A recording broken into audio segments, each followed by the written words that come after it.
Can we start at the beginning and can you tell us the story of what's happened in your life from the very start?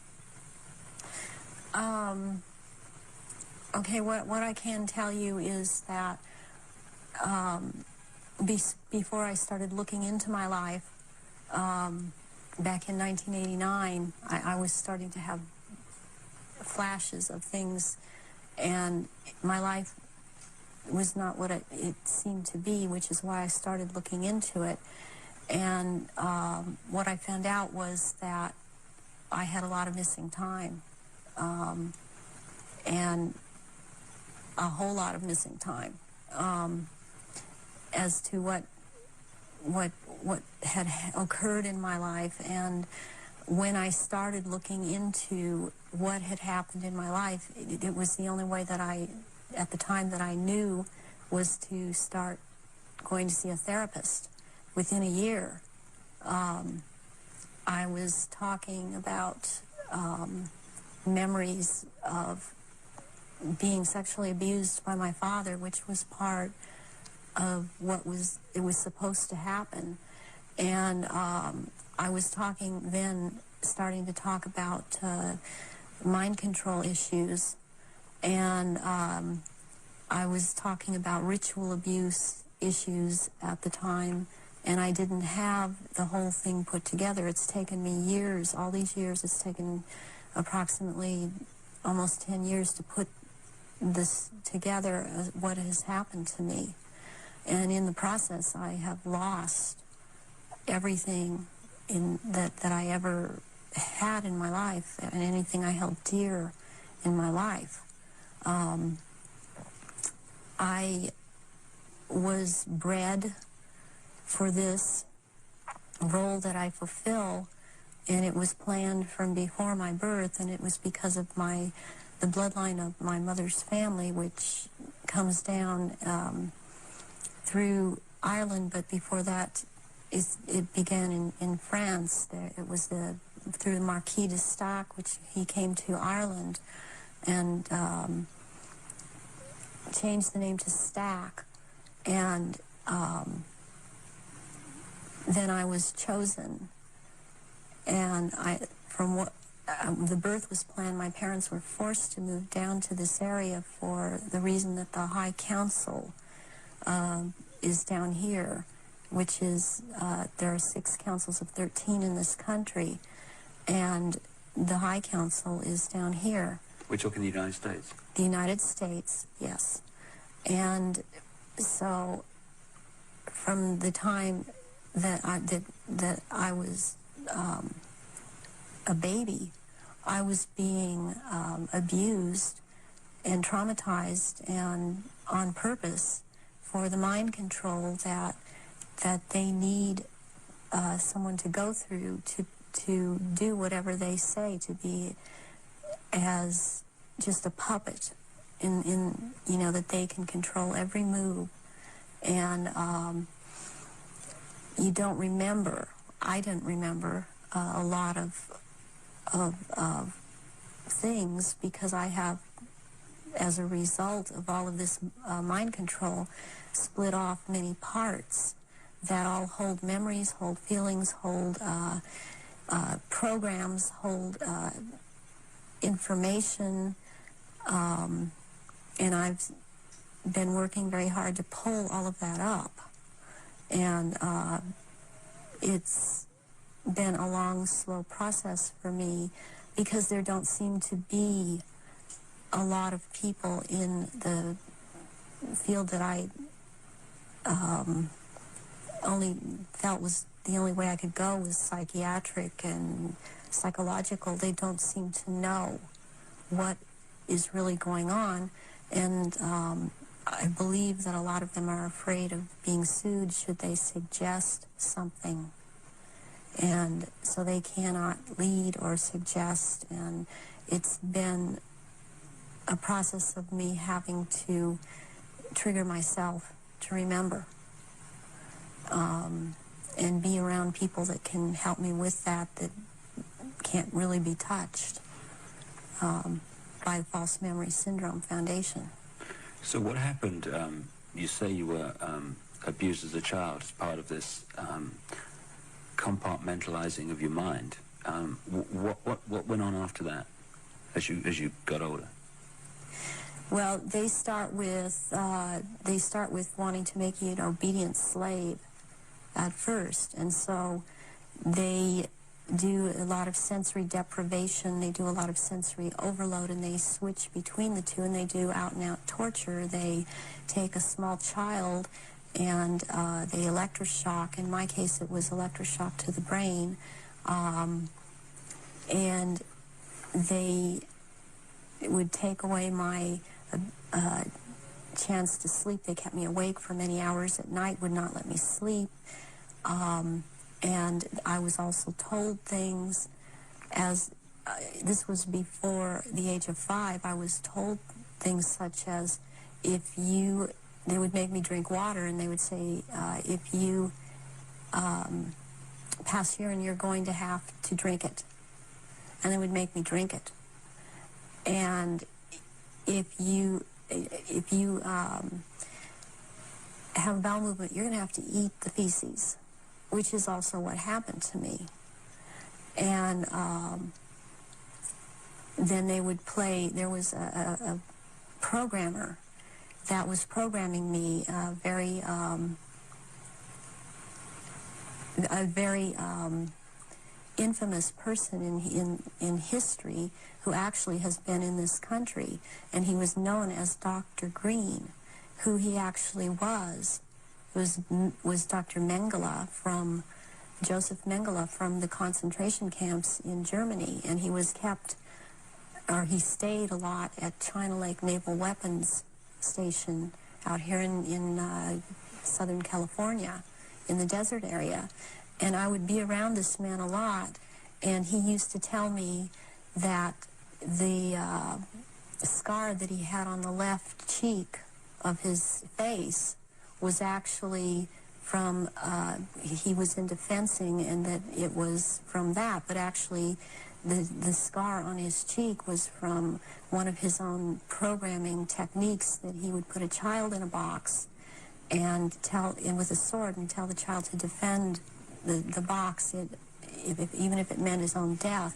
Then he'd tell another child to break into the box, and which this child would do, and then the other child would then jump out of the box and shove the sword or the lance straight through the other child. And at one point he got into it where this child actually got him in the face with the sword. And he would wear a huge emerald ring on his left hand, on this middle finger, and he would twist this emerald around, and for programming, and he was into using long colored ribbons of different colors, and you had to choose a certain ribbon, or you were given a certain ribbon, and that meant that this certain thing was going to happen to you. And it was like picking sticks out, or drawing sticks out of a hand, out of someone's hand. I saw games of Russian roulette played where it was chosen beforehand that a child would die, and the child would put the gun up to his head and pull the trigger, and this child would end up dying.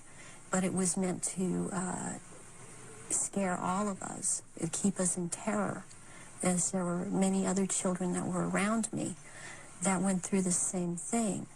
I have run into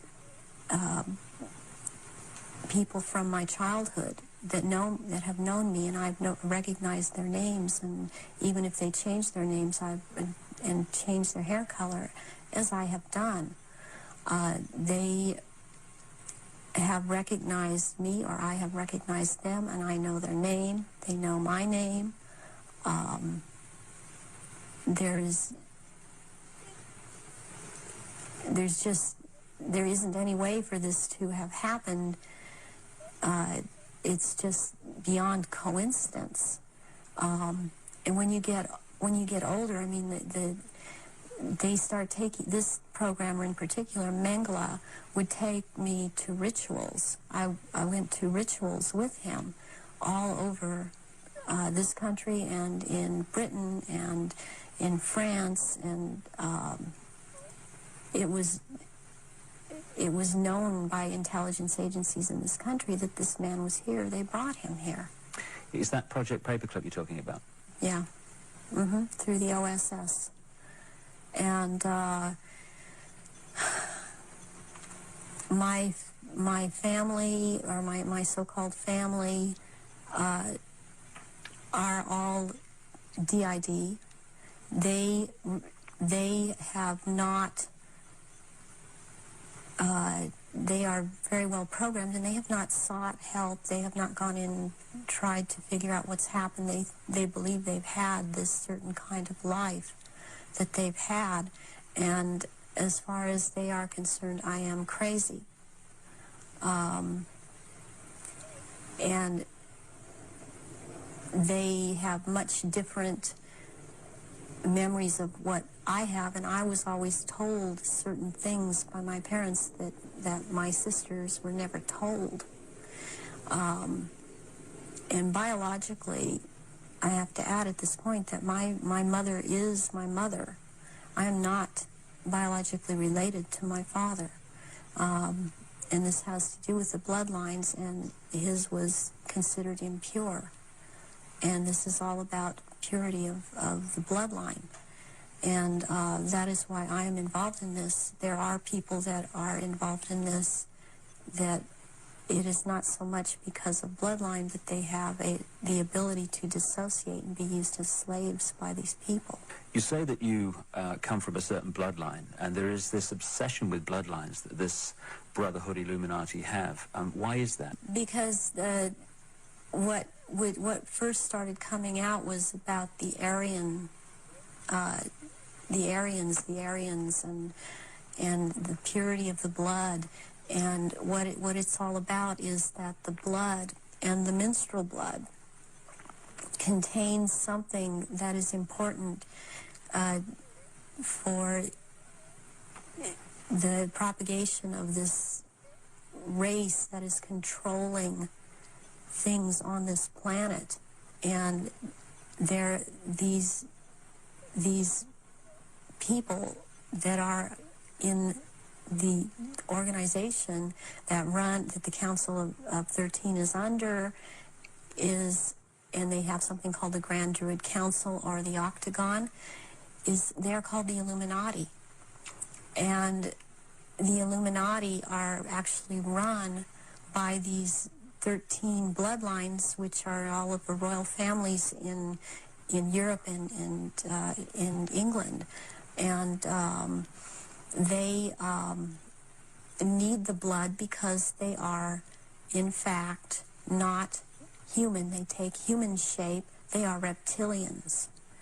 And they need the blood. The blood helps them maintain their reptilian shape, and it helps them maintain their sanity, and it helps them to live in this world because they are not from this world. Does that relate to what the Nazis call vril power and what the Hindus call the serpent power in the blood? Yes. The blood has something in it. It has secretions from the pituitary gland and from pineal gland, and it has a very strong drug in it that they also, I mean, this is the one that keeps them from going crazy, and it's like heroin or like endorphins, and it's much stronger. But what they need is, for it to be secreted in the blood, is they need terrorization of their victims before they are killed for their blood, or if a young woman is beginning to menstruate, they need the menstrual blood, and they have to terrorize them to get this to come out in the blood and be secreted in the blood. Is this the what other people have told me about, that at the point of great terror, like the point of sacrifice, there's an adrenaline that enters the bloodstream? Is this what they're looking for? Yes, that and this other element comes and secretes out through the blood.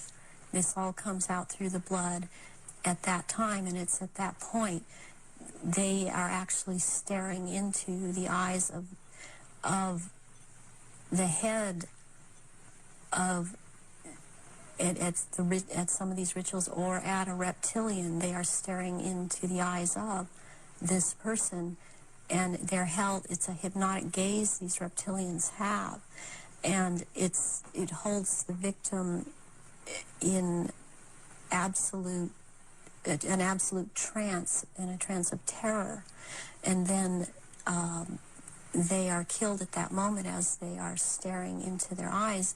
And not only do they can't hold their shape when this happens. The human shape. The human shape they cannot hold. They go back into reptilian shape as this is happening, because it's like an animalistic type of excitement of the kill. And they oftentimes they will just rip into the victim and eviscerate them and start eating the flesh of this person too. And the fat from the intestinal area is highly valued, as they use it on their skin. And they will drink, and they drink the blood, and the blood is highly sought after, and it goes according also to rank within these creatures, as to who gets what when. And their sacrifices have increased in the last, it started increasing in the early 80s. The amount that they were doing is increased. And they use a lot of druidic holidays to do this, but they have other days too. They've mixed all of these satanic and what are called satanic holidays and druidic holidays, and in order to have these rituals, which ritual seems to be important to them, but they also use it in order to drink this blood. They seem to need more. Have you any idea why it's increased since the 80s? So there are changes going on in the earth. It seems they're not able to hold their shape like they once were able to, and people see them shapeshift more and more, and they need the blood to try and maintain it, to try and maintain their human form. I believe there's a time coming that because of what I've been told, when they are not going to bother having to hold that human shape as they had to before, and they want that time to come. It's almost upon us. So when you're talking about the fact that the veil is lifting on these reptilians so that people can see them far more easily and far more often, does this relate in any way to the fact that there is this desire to bring in this rigid structure, including microchipping and many other things, across the year 2000, which has become known as the New World Order? Is that coming in because it is known that the people are going to see what the game is, and there has to be control of the people at that time? Yes, it's very connected. I started talking about the New World Order back in 1990, and I was very psychologically and physically affected so much by what was coming out. I wasn't watching television. I was not aware that certain individuals in this country, George Bush, were talking about the New World Order. I was talking about it because that is what was coming out, and knowing that the first time that inside of myself that I'd heard it was in conjunction with the Nazis, and that came from Mengele. And I started realizing that there was something going on, and then it scared me. And I didn't really look into it for years, but I was being harassed constantly. I was being told. At one point, I had someone telling me that I was being, and who was ex-Army intelligence, ex-CIA, telling me that I was being monitored by the National Security Agency. And I didn't have the whole story then, so I did not totally understand why this was happening.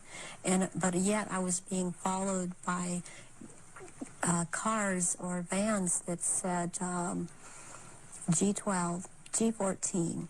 And in this last year, which has really been very hard, I've been followed by G41 vans, and I had to find out what those were, and that is naval intelligence.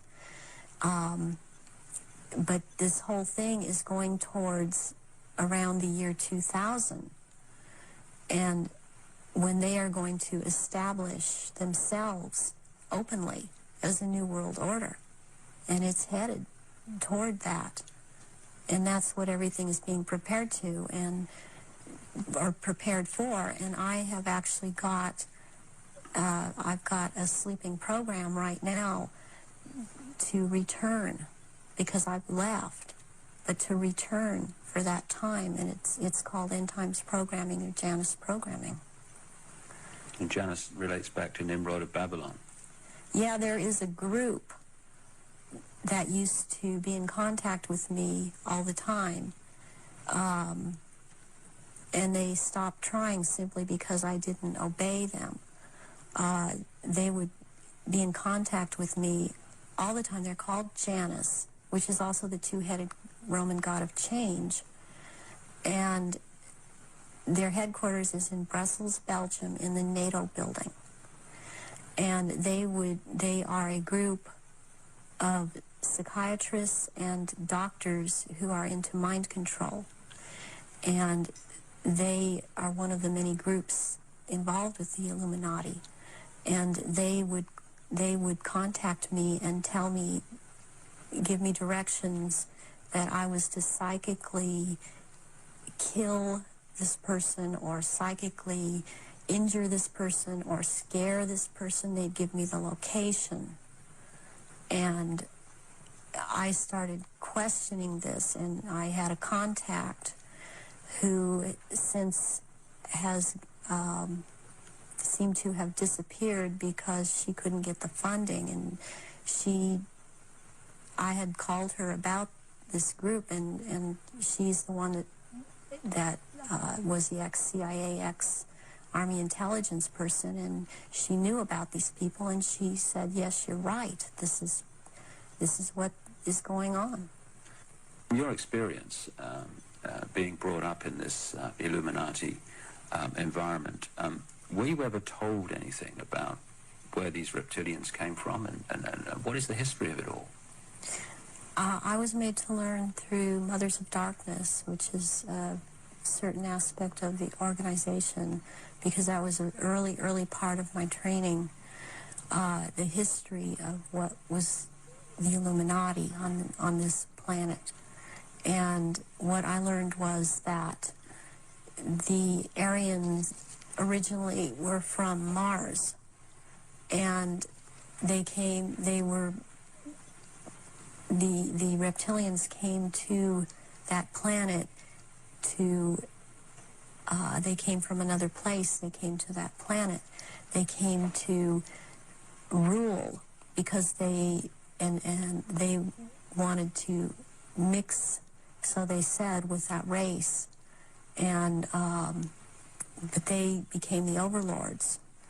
And the Martians or Aryans were seeking to escape from it, they went to the moon and then were there attacked. And they then went to Earth and established culture here on Earth approximately 6,000 years ago. And at that point in time, they were doing well, and they were mixing with the indigenous population of this earth. They were getting along with. And then about 4,000 years ago, the reptilians arrived here and again began to take over. And they instilled themselves in different places underground in the earth, and also this one part of them, the ruling part, took over and became involved in the politics and in the religion, and started controlling through these means at that point in time, and using the gods and deities that were believed in on this planet, started infiltrating into that and becoming that. And things started, blood rituals started happening. And since that time, that is the way that it has been. And presently, they claim to come from a Merovingian bloodline. They are all of there are 13 bloodlines in Europe that all of what are called royalty are developed from or come from. And they include the Aryans in this, and there's been a big push in this century.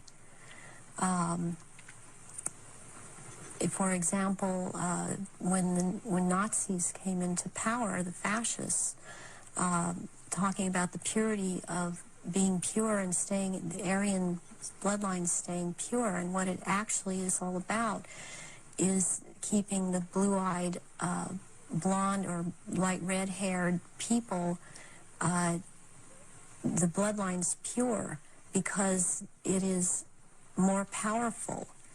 And what is in that blood for these reptilians is more powerful, and they need that. And when you start mixing it with people that were indigenous to this earth, then it is not as powerful. It has nothing to do with someone, skin color or nationality. It has to do with keeping the bloodline pure for their use. So blonde-haired, blue-eyed people are the purest from the reptilians' point of view, and that they want to keep that bloodline pure because of how they need to use it. Yes. When I realized that it had to do with blonde hair and blue eyes, I could not do anything about my eyes, and I am not able to wear contacts or I would have brown eyes. But one thing I did do was cut my hair off, because that was part of the rank I was. My hair was down to my knees, and I colored my hair darker. And there were times when after I did cut it off, they had gotten to me, and so the hair would be light red. But that is being in compliance with them. And I did not want to be in compliance to them. I want to expose them, and this is part of it. And I won't be what they want me to be.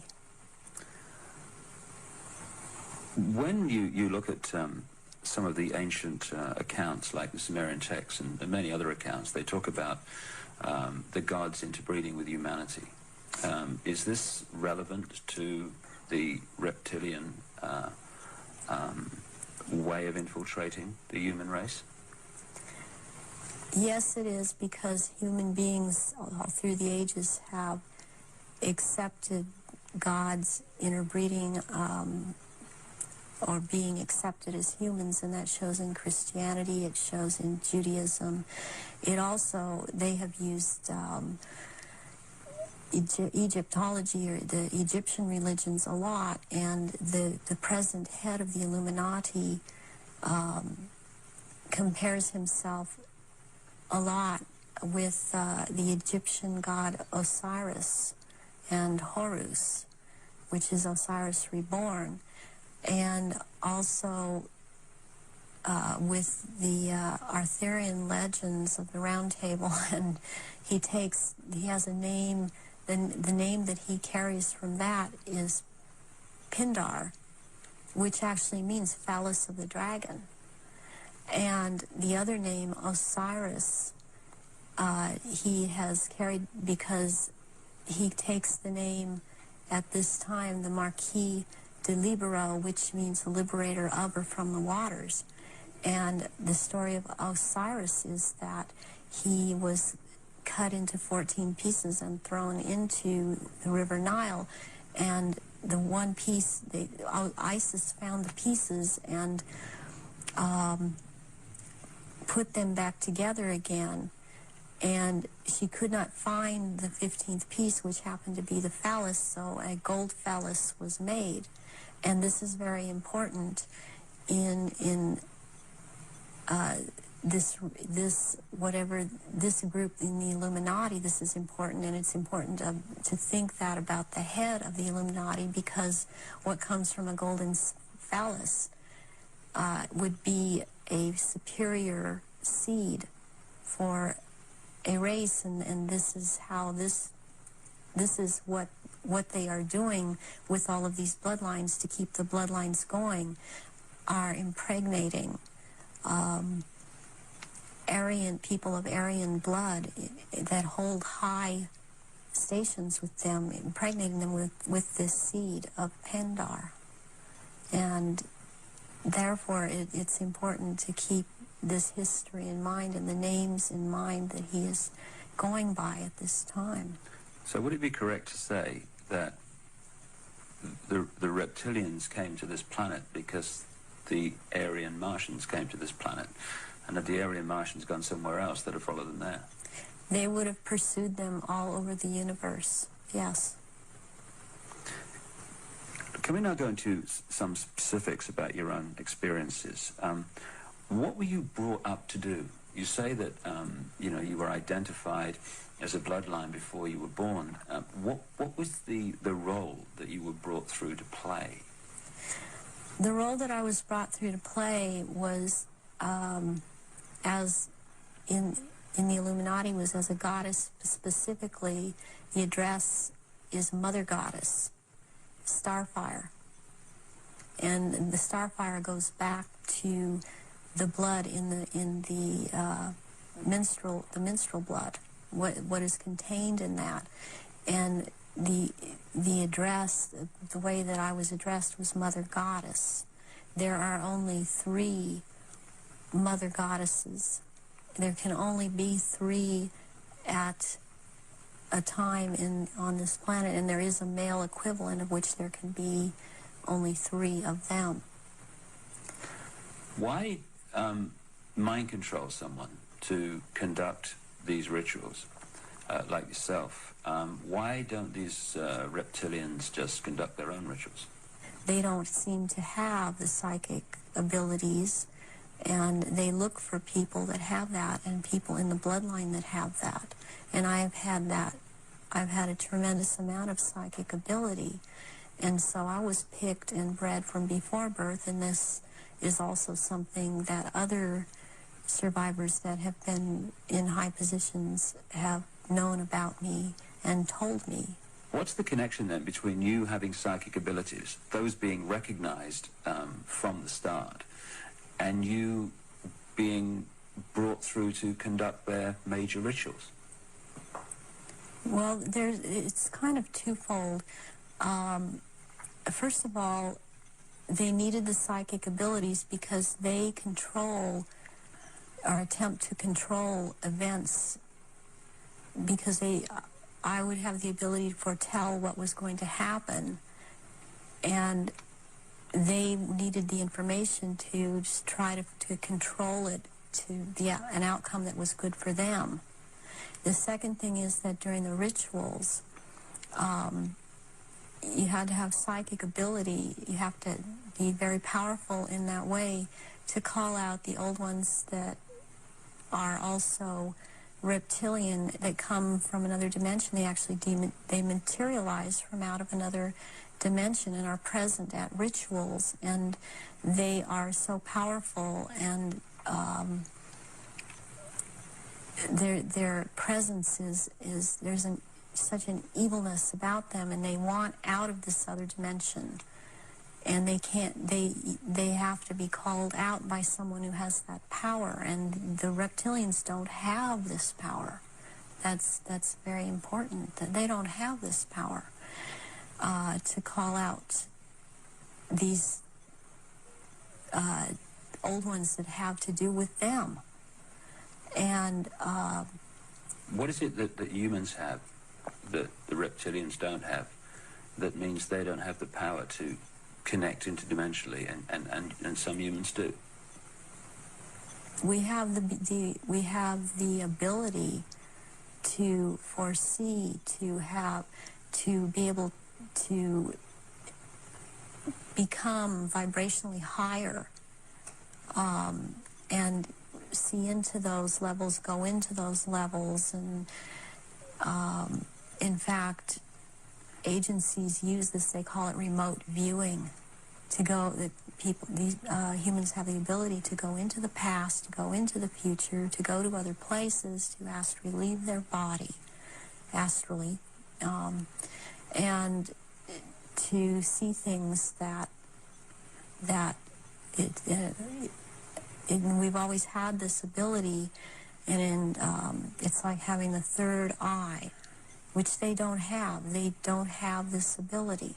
So during ritual, these old ones are called out, and they are what Christianity would have called the demons. They are called out, and there is a circle that it has a hexagon in there, which is a powerful occultic symbol, and then there is a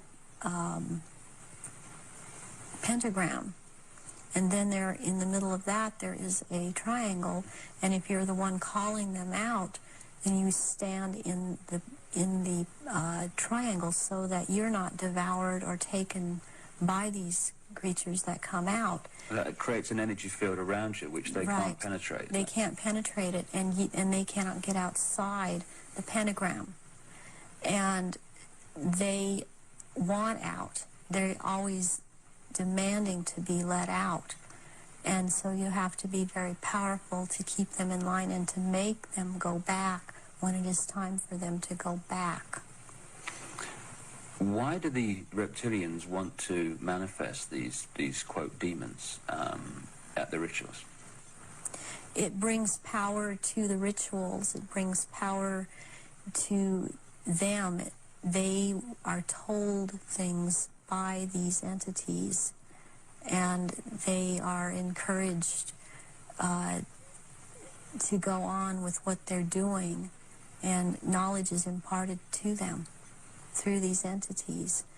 But it takes a person with the ability to bring them out and make them answer, because they don't want to cooperate. They have to cooperate when the right person has control over them. And that's to do with that person's energy and ability to use Right, energy. yes. You talked about the Aryan race coming from Mars. One expression of it seems to be very clearly what we call the Phoenicians.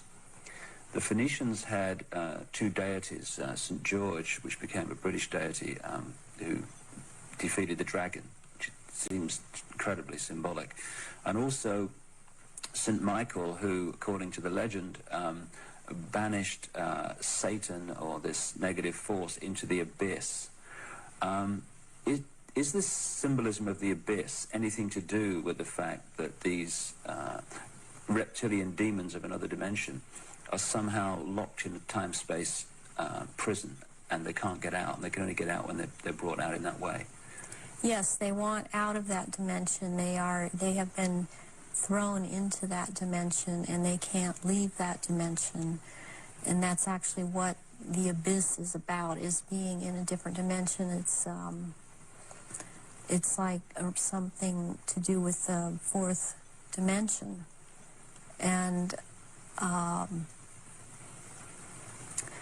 before I even knew, for example, what I was saying, or I realized what I was saying, I would be saying things to my therapist and other survivors that the fourth dimension was a dimension to stay away from. Not at that time understanding the whole thing. Why do these rituals take place at certain key times of the year and so often are related to the phases of the moon? Because the moon has an influence on this planet, and also the sun. These also take place during different things that go on with the sun, but the moon it's kind of a really very cyclical thing with the moon. And it takes place on full moons, new moons. It has to do with the current religion, or what they're using, the Druid religion that they've taken and used. They still hold on to the Egyptology type of religion. They hold on to the Druidism, though, and they're currently calling themselves Druidic or Druid. And Druidism is tied in with the cycles of the moon, on which it has to do with planting, sowing, and harvesting.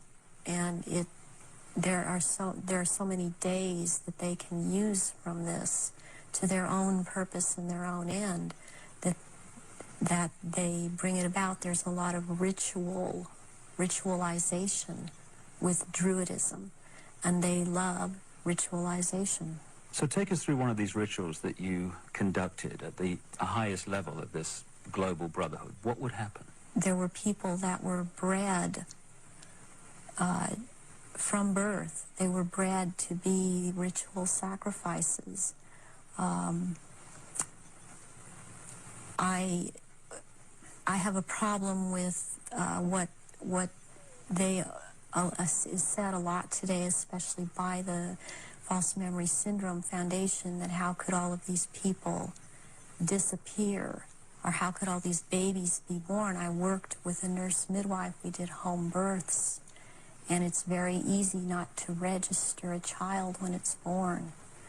And then they have these children that they're kidnapping and bringing in from other countries, and no one misses them because these are third world countries. And children they have the most energy, the purest energy, they're the highest form of sacrifice. And they will terrorize these children and mind control these children. And in rituals, by the time they're brought into rituals, they may be drugged, or they may not be drugged, or they may be in an altered state because of the mind control. And they are used as actual blood sacrifices during these rituals, because of, again, reptilians needing their blood. And they will take various organs from the sacrifices, depending on what date the ritual may, what the ritual may be associated with on that date. But they will also slit the throat from the left ear to the right ear, and the blood will be gathered in a goblet, and it will be dispersed among the reptilians, and dispersed among, also after that, among people that have been participating in these rituals and seem to have it, even though they seem to be dissociated, mostly these people seem to be cognizant of what they are doing. Are these rituals rare? I mean, how many are there that, say, go on a year? I mean, we talking hundreds or thousands? Or? There are things happening every month of the year. There is not a month in this 12-month system that something is not happening. And it's more than one. I mean, it's every full moon. It's, and the very important rituals are the summer solstice and the winter solstice, and then there is the vernal equinox and the fall equinox. And there is Samhain, and there is Beltane, there is Imbolc in February, there is Lughnasadh, which is in the beginning of August. There's a whole week leading up to Beltane and also leading up to Samhain that's called Grand Climax. So May the 1st is Beltane? May the 1st is Beltane. Halloween, particularly in America, has become like a mini Christmas, almost like a holiday of celebration with a trick and treat and all this other stuff. But what actually happens outside the public arena that night of Halloween and into November the 1st? Away from the public arena, there's a ritual that's taking place in 6 different locations in this country for all of the councils of 13 in the area that I'm in. It is the East Side Christian Church on 7th and Temple Street in Long Beach. And it is for the High Council of 13. And in this country on that night, it is a satanic ritual. It's actually, there are 3 nights in a row at that church. The first night is Halloween. What happens on the night of Halloween? That night is about the worship and homage to Satan. And that is what a lot of people in this country know the devil to be. This is about the devil, Satan. And Christianity talks constantly. I mean, I believe they created Christianity to be what it is. And so they also have created this Satan. And so they control in that way. And on that night, there's a lot of bloodshed, and there are sacrifices made to Satan. There is a person who plays the part of this in this High Council that has to do with this High Council. He's not on the High Council, but he has to do with playing the part of Satan. He is a televangelist on TBN. He used to be, he filled in for a little while as the lead singer on Iron Butterfly many years ago, and he has long blonde hair. What's his name? At this point, I don't recall his name, and it just, I recognize his face. I saw it recently on TBN, and then this is his cover, or he is DID, and he plays this part, the great deceiver Satan, on that night, on Halloween, at this church. And that is what happens on Halloween. And, I mean, what else I must say, what is going on with Halloween in this country, it's just becoming so popular. It is also to desensitize people to the whole thing, and even this backlash Christian movement that wants to call it the Harvest Festival. It does not realize that the Harvest Festival has to do with Druidic religion. And again, they are still doing the same thing and celebrating the Harvest Festival. That's what the Harvest Festival is about. Are many of the so-called Christian rituals, because that's what they are, or festivals or ceremonies, are they actually, to most Christians, unknowing representations of these satanic rituals? Yes, they are. One, for example, Christmas has to do with it's a time, it comes right after the winter solstice, which is a satanic or a druidic celebration. It has to do, there's a day in there called that day, which is not a day. It has to do with the killing of the old king and the birth of the new king, which is a druidic day. On the 24th or the 25th at midnight, there is a ceremony that's specifically for children, and it's called the last bulb on the tree. Where does that come from? That is something that's used with children. It's part of programming them into the whole thing. And there were things that would happen to the child that hung the last bulb on the tree on Christmas Eve, as it was a common practice to decorate the tree on Christmas Eve, and the tree in itself is a phallic symbol, and it's paganistic. Christmas is based on pagan day, and back to Roman times, and Christians have given it, they think they have given it Christian meaning, and it means something else, and it does not. But there is the case that with the last bulb on the tree that has something to do with what happened to this little girl, John Benet. John Benet Ramsey? Yes, John Benet Ramsey. And this occurred on this night because of the day it has to do with. It comes right after the winter solstice, which is a satanic or a druidic celebration. It has to do, there's a day in there called that day, which is not a day. It has to do with the killing of the old king and the birth of the new king, which is a druidic day. On the 24th or the 25th at midnight, there is a ceremony that's specifically for children, and it's called the last bulb on the tree. Where does that come from?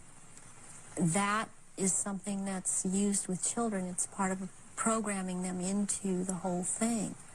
And there were things that would happen to the child that hung the last bulb on the tree on Christmas Eve, as it was a common practice to decorate the tree on Christmas Eve, and the tree in itself is a phallic symbol, and it's paganistic. Christmas is based on pagan day, and back to Roman times, and Christians have given it, they think they have given it Christian meaning, and it means something else, and it does not. But there is the case with the last bulb on the tree that has something to do with what happened to this little girl, John Benet. John Benet Ramsey? Yes, John Benet Ramsey.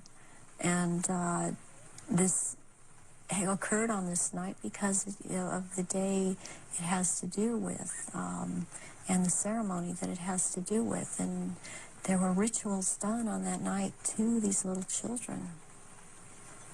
So that is totally tied into it. I have heard that Jean Benet's name is relevant to the rituals. Do you know anything about that? John Bay. John Bay is a satanic deity or Satan. John Bay is a name for Satan. And that name is just closely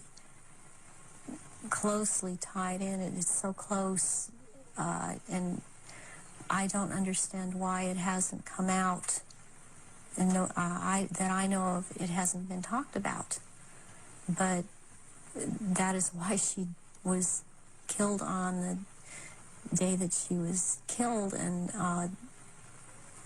her family, as far as I'm concerned, her family is involved in this, and that there's always a price to be involved in it. She was the price. This little girl lost her life. Can we talk about some of the famous names that people around the world would know who, in your experience, have taken part in these rituals that you've conducted? You say you've conducted them in Europe and the United States. Can we start with the United States? Yes, I have seen at rituals, I have seen George Bush, I have seen Madeleine Albright, I have seen Henry Kissinger, I have seen Ronald Reagan, and I have also, by the way, seen his wife, Nancy Reagan. I have seen Hillary Clinton before I knew she was Hillary Clinton at the time at these rituals. She is involved. The other people that I have named and I have seen shapeshift into reptilians. I have not seen Hillary Clinton actually shapeshift, but she is involved.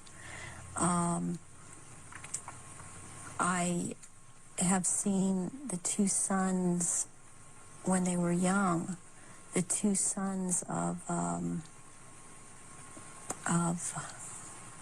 George Bush present at these rituals. Are these the sons that have become governors? Yes. One is in Florida and one is in Texas.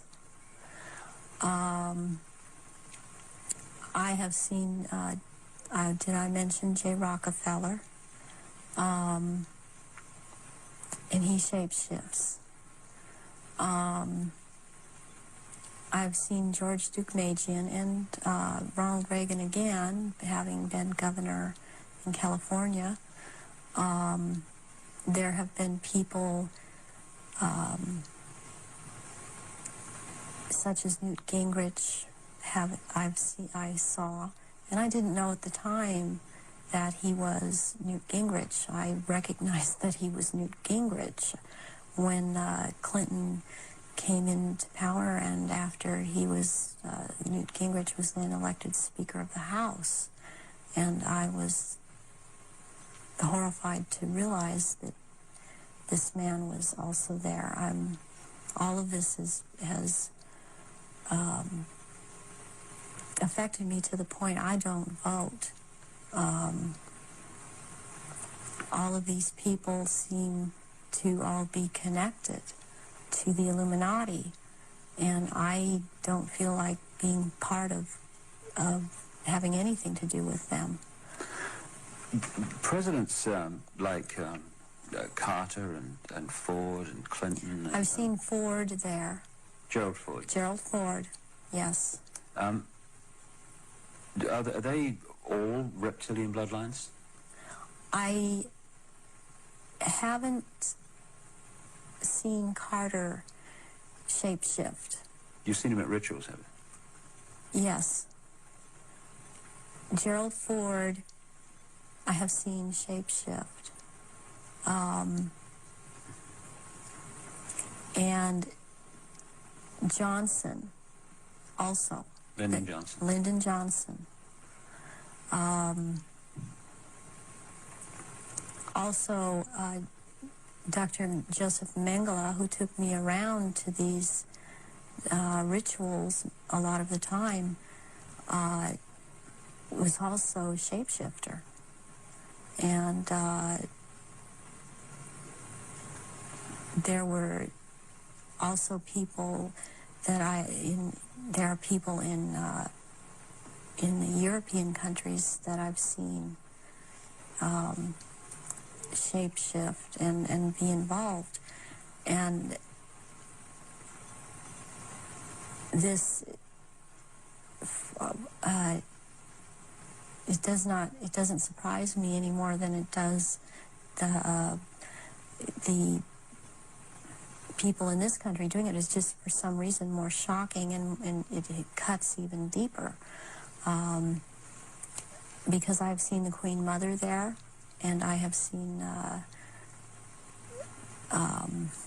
the Queen there. I've seen Princess Margaret there. I've seen Charles there, and they shapeshift.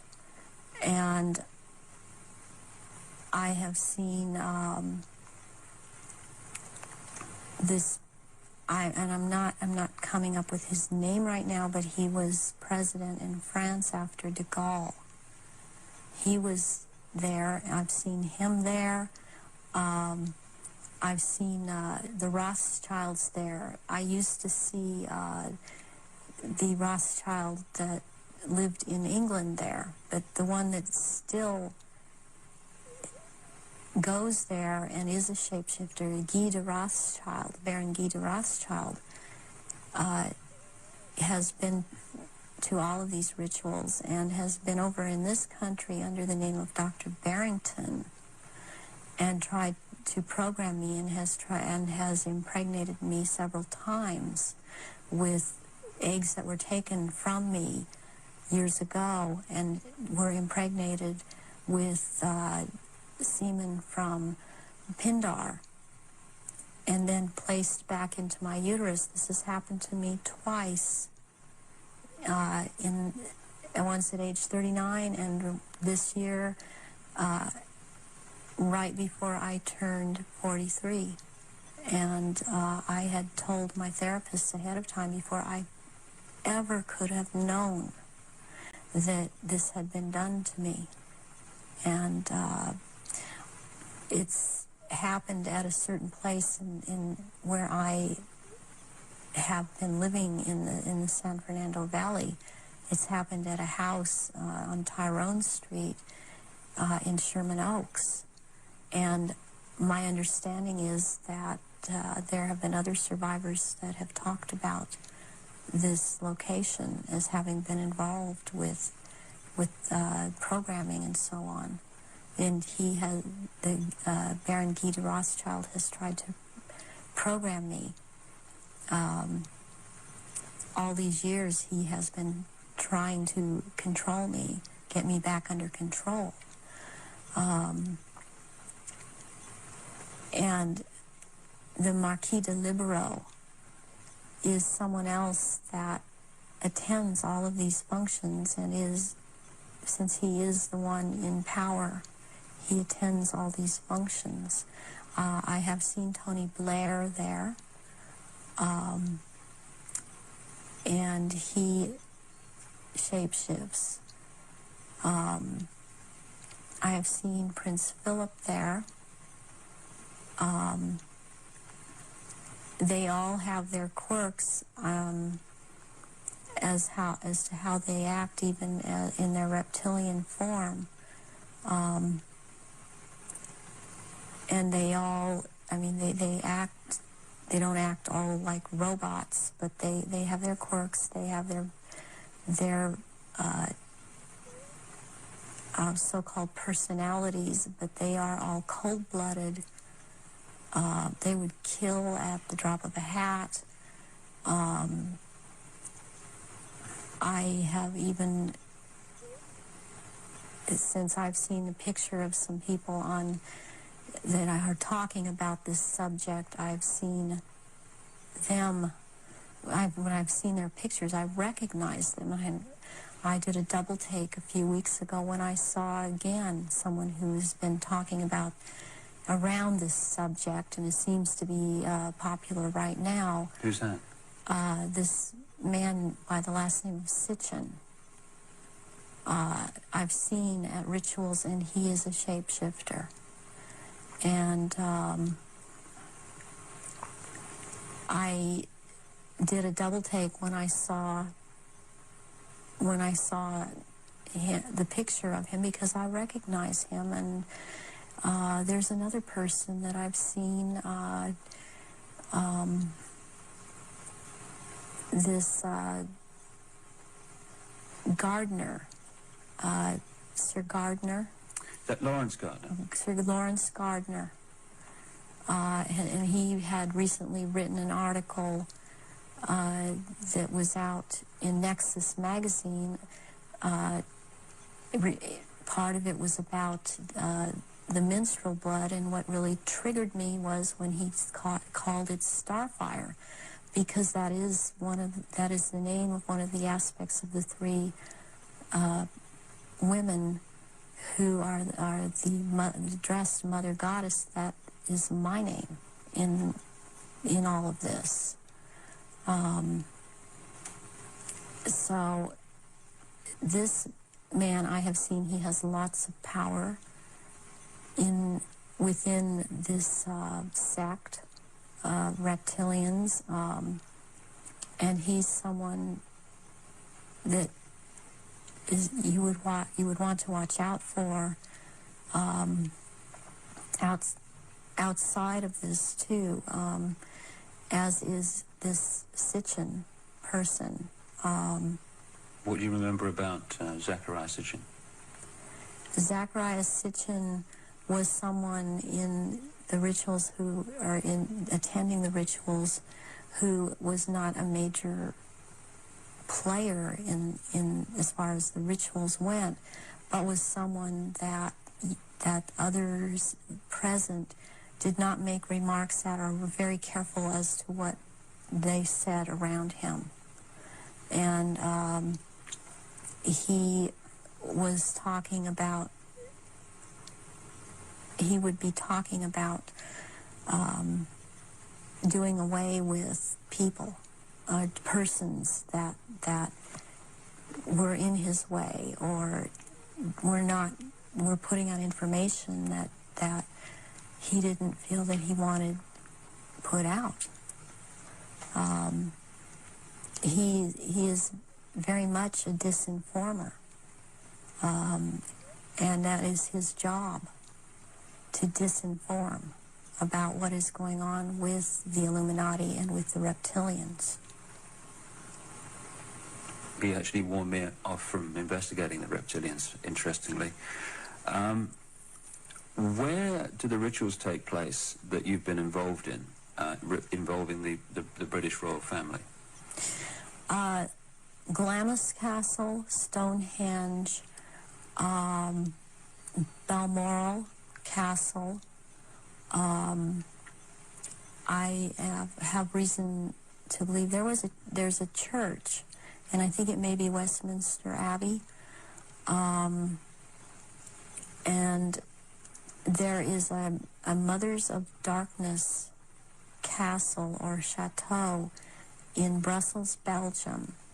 They've been there too. And also in France, the Marquis de Liberot Pindar has a castle in the Alsace-Lorraine region of France. And I believe it's in the Alsace region that he uses. And there are certain rituals done at that castle down in the dungeon part of that castle, and there's an entrance down there to underground places in the earth. And there is a natural formation of rocks that kind of glow green, and they keep menstrual blood in that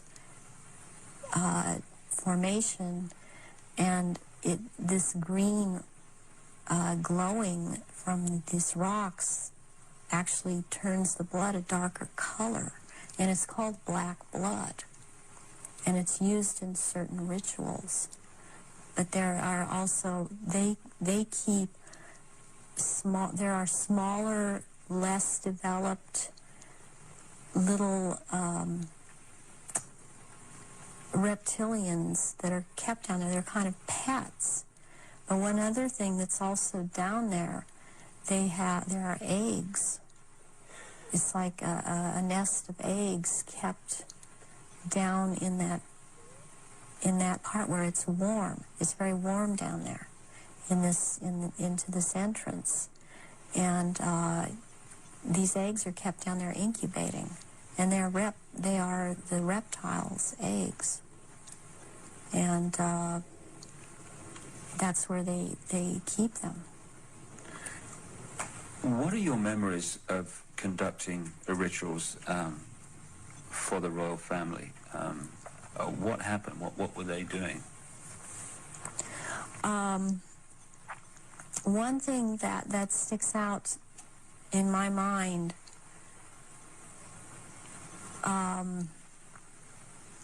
is that there was before. This was back in the late 70s. This was before Charles was married to Diana. He was involved with Kamala Parker Bowles, and she does not shapeshift, but she became pregnant by Charles, and she produced a baby, and this baby was presented at the ritual and killed, and that is the price, the firstborn between these two, and eventually these two will marry, and that is the price that is to be paid, the sacrifice of the firstborn between the union of these two people. And I've seen that there. Something else that sticks out in my mind is that it was around the late 80s that I saw a very kind of dark man he was Arabic. It seemed to be Arabic or Egyptian, and I heard the name Fayed being mentioned, and the Queen Mother was there, and I called her the Black Queen, and she and he were talking very seriously and at some length about a subject. They were mentioning Diana, and they were mentioning his son, Dodi. And at the time, I didn't know who Dodi was. I knew who Diana was. I never saw her at any rituals.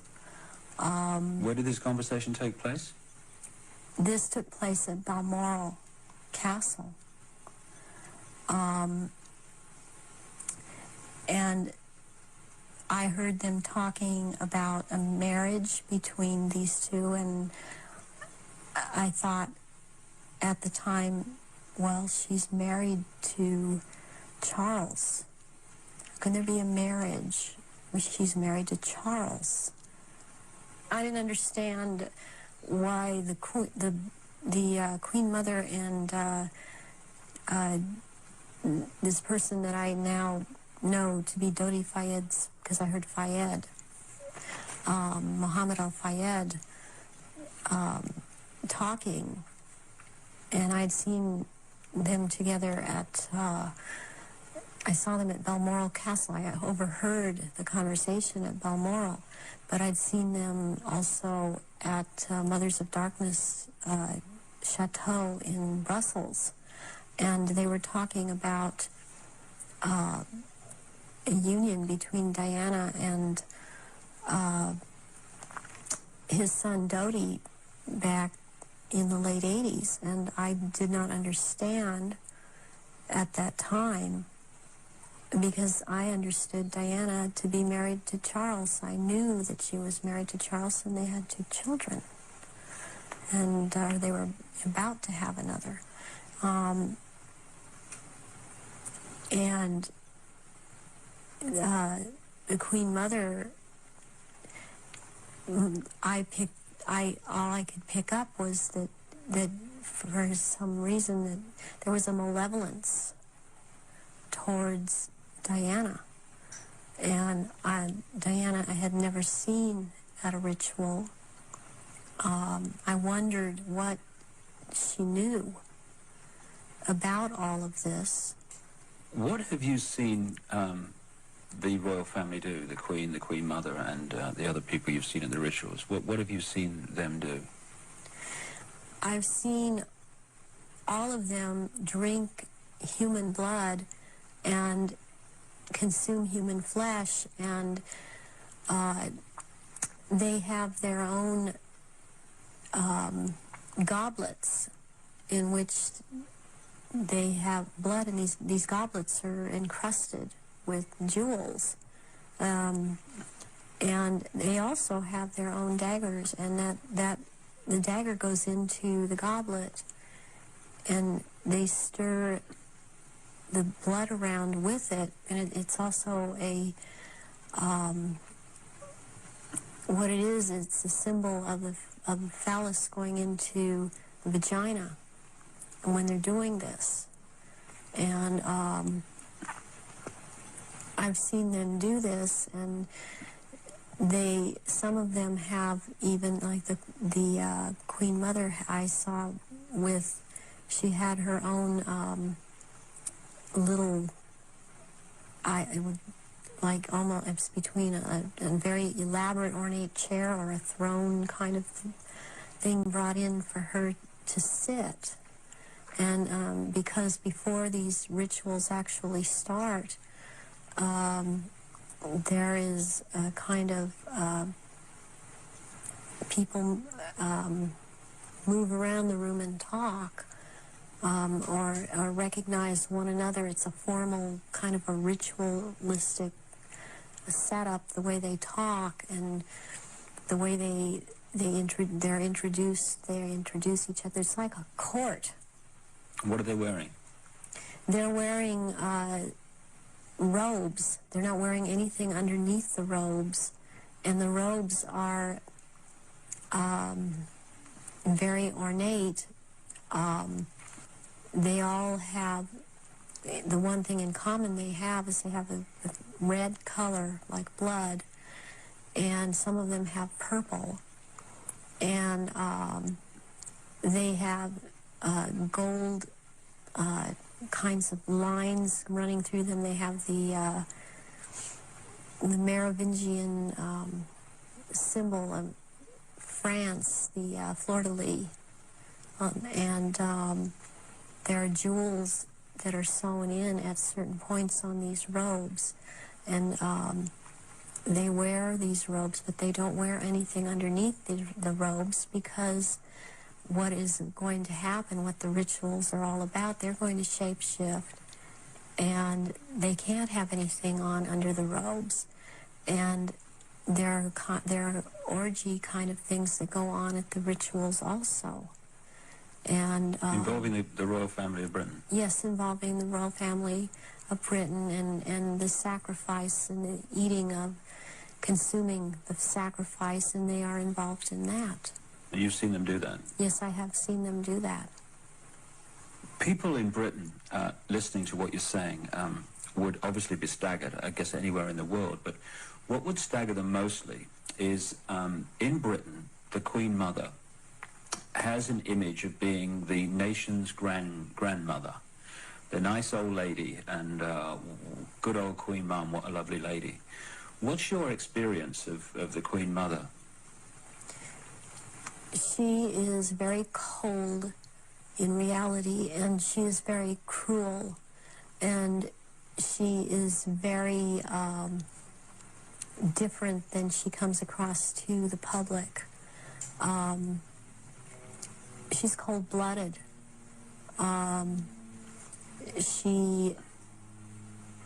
If she feels that you are someone beneath her, even in the Illuminati, that you're at her equal or your station is above her, she will not speak to you. She will not recognize you. She obviously, from what I see, enjoys consuming human flesh. It's sickening. The one person that she seems to be afraid of is Pindar. People would also look at the Queen Mother's elderly, frail stature and find it very difficult to see her taking part in rituals and doing anything, if you like, active. Do they go into a different state in terms of age and strength and all these other attributes when they actually shapeshift? Yes, the human body that they choose to occupy or take when it was young, it ages, but when they take the reptilian form, these reptilians live hundreds of years, and so they have to have taken more than one human body to live in. A lot of them are much older, and I'm including the Queen Mother in this, and older than people think that she is. She's been in more than one body, human form.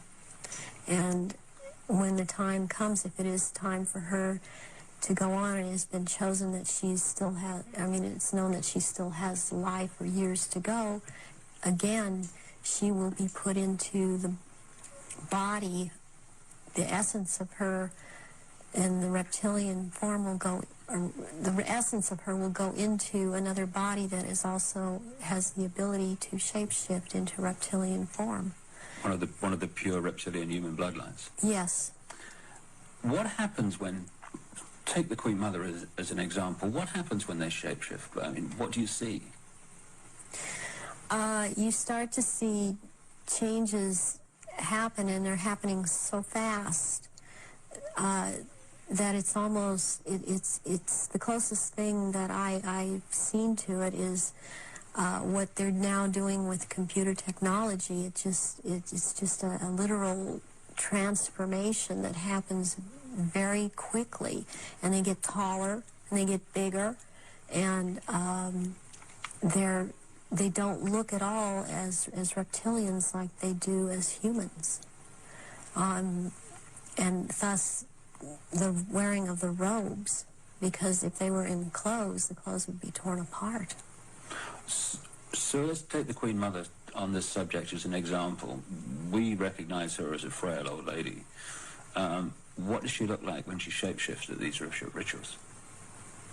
She looks like the nose portion gets very much longer, and it grows into kind of a snout kind of thing. She has little fangs, and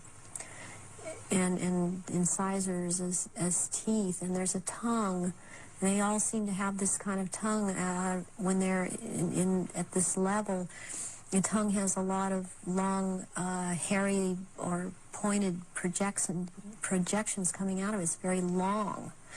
And they have these, they don't have hands or feet, they have these claws. And they have scales, and also scales that seem to kind of disappear into one another, but it's more pronounced on the back. There seem to be lumps or protrusions coming from the head. There seem to be some kind of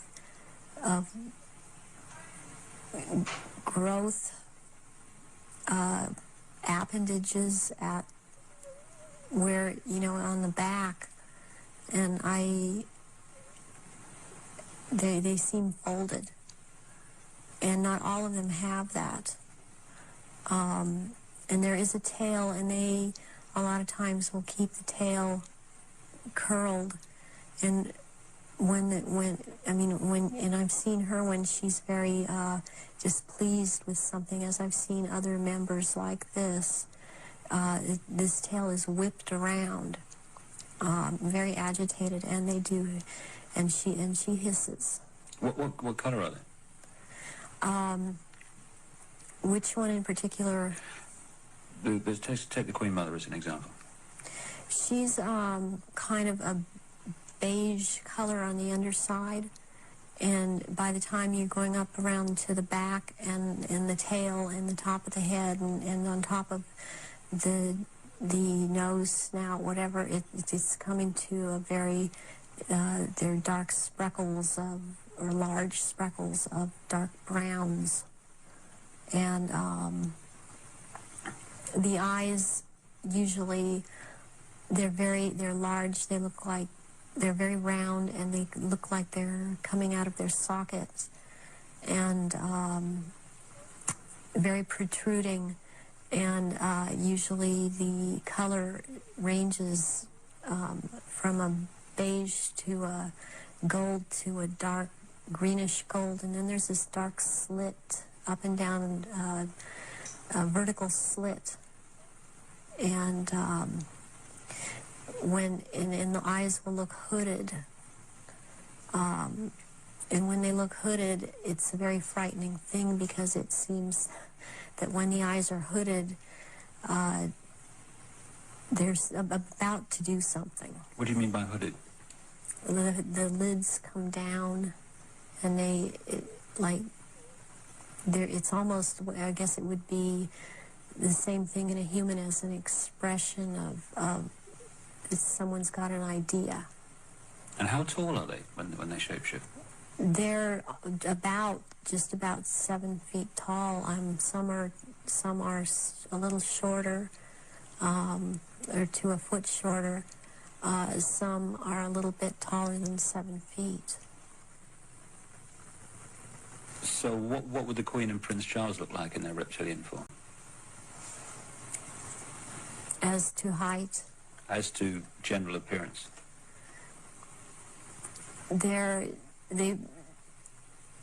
Charles resembles in both ways, in human form and in reptilian. He resembles Pindar. He's shorter, though, in reptilian form than Pindar. But the way that the reptilian, the nose shapes into the snout at that point, and the jaw becomes the underpart. It's very much like Pindar, and his mother doesn't look quite the same as he does. But what does the Queen look like? The Queen, she's darker, not quite so pale. She's darker. All over, she doesn't have the amount of I would call it freckling. It's more like a gradual, like the skin is gradually getting darker. It's more smooth. And she does have the lumps up around her head and down the tail, the spine. Charles has the tails down around the spine, and funny enough, he has the protrusions from the skull in the reptilian form, where about or above, right above where it seems like his ears would have been. What is it about the rituals that allow the shapeshifting to happen? When the victims are starting to be sacrificed, it's the scent of the blood, and they start shape-shifting at that point in time, and they can hardly wait to get to the blood. It's like they're addicted to the blood, and then the consumption of human flesh that follows. What have you seen the Queen or any of the royal family do in relation to that? Have you seen them sacrifice and consume human flesh? There are certain times when they will actually do a sacrifice, or there will have been someone doing a sacrifice, and it's not happening fast enough for them. So they will step in and finish it themselves, because the sacrifice the ritual has to be gone through. It's sacrificially, ritualistically, it has to have been gone through. And they will step right in and just start tearing the throat out. And they're getting all this blood from the jugular vein at the same time. And that has happened when there are many there that are going to be sacrificed, and they just can't wait. And tearing into the contents of the abdomen and stomach of a victim afterwards. Who have you seen do that? I've seen the Queen Mother do that, and Prince Philip and Charles. I've seen Guy de Rothschild do this. It seems that I've seen it more among royalty, or so-called royalty, do this than people that are not titled. That they don't seem to. They seem like it feels like they don't dare. But they shapeshift nonetheless. But it's like the royals that step in and just start tearing away as they can hardly wait. How long can they hold the reptilian form in these occasions? During the rituals, it's much easier for them to hold their reptilian form. They can stay in that form. What it is that they have a hard time holding their human form. And as long as they're around blood and the scent of blood, they can't hold human form. Right. Where do you think the story of Diana fits into all this? In terms of the ritual that you know about, and the royal family background that you know about. What was all that about? What happened in Paris? Diana was a ritual sacrifice because she's named after goddess Diana. She was chosen from before birth for the purpose of which she served. I understand and very well, and am very empathetic towards Diana, because in a way it parallels what happened to me, to have served your purpose, had 2 children, and then be tossed aside. And to her horror, though, she obviously never attending a ritual, she knew something was happening, and she knew what was going on and could not be trusted to be at a ritual anyways. I don't think that Diana would have attended a ritual. I don't think that they could get her to cooperate in this because she actually saw for herself that this was going on after she married Charles. Was there any way, when Diana was married to Charles, without attending a blood ritual, that she could have seen him or one of the others become a reptile? They have a tendency when they're asleep to shapeshift, and not. They have to consciously hold their form, and when they're asleep, they have a tendency to not hold human form and to shapeshift into reptilians. And there could be other things that happen. You know, I'm thinking about the times that Diana would have gone through a menstrual period. Well, that would have also really triggered some of these people in the royal family that are reptilian around her to want to shapeshift, or any woman, any human woman in that household that would be having a period, that scent of blood would tend to cause a momentary shapeshift. What was the whole, what appears to be a ceremony surrounding her assassination? What was that about? The rumors that she was pregnant, the Egyptian Dodi Fayed, and the place where it all happened, which is an ancient sacrificial site to the goddess Diana. How does all that fit together in the rituals that you know about?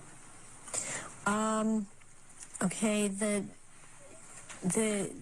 crone aspect of the goddess is Hecate, and the day of Hecate is on August 13th.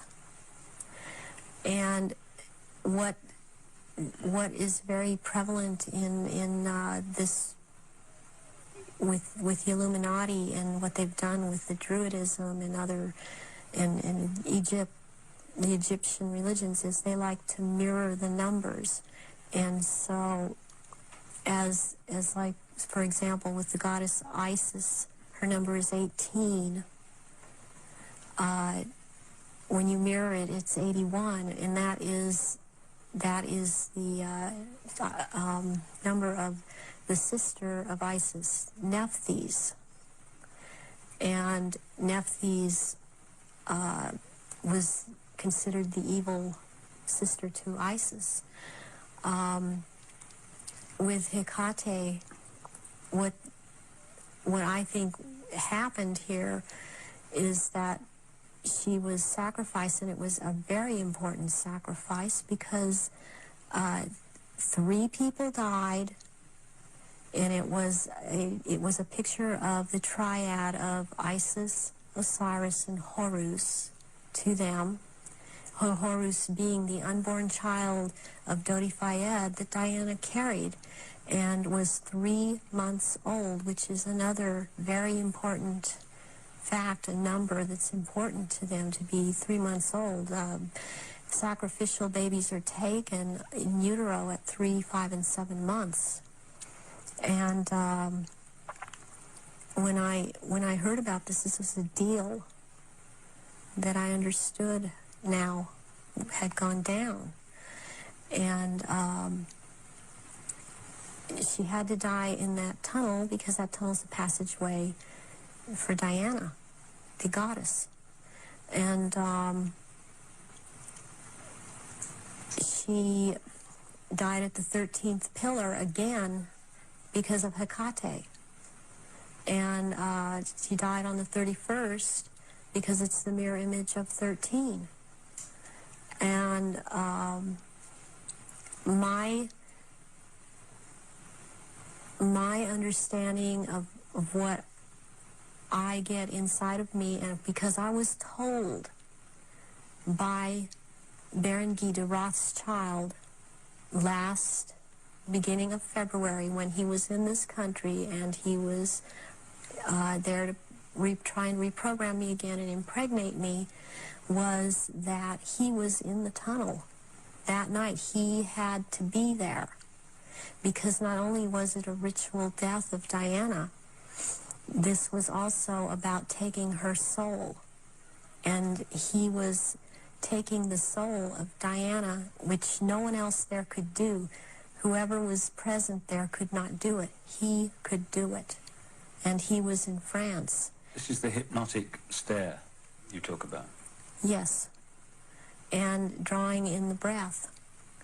And he had to be there to do this ritual killing, this ritual murder. This would mean that the ambulance team and a doctor that arrived within a minute of the crash coming the other way must have been in on this whole deal, or at least the people in charge of the ambulance team. From your experience of the kind of people involved in this Illuminati satanic network. Do you think that's possible, that they could set that up? Yes, I do.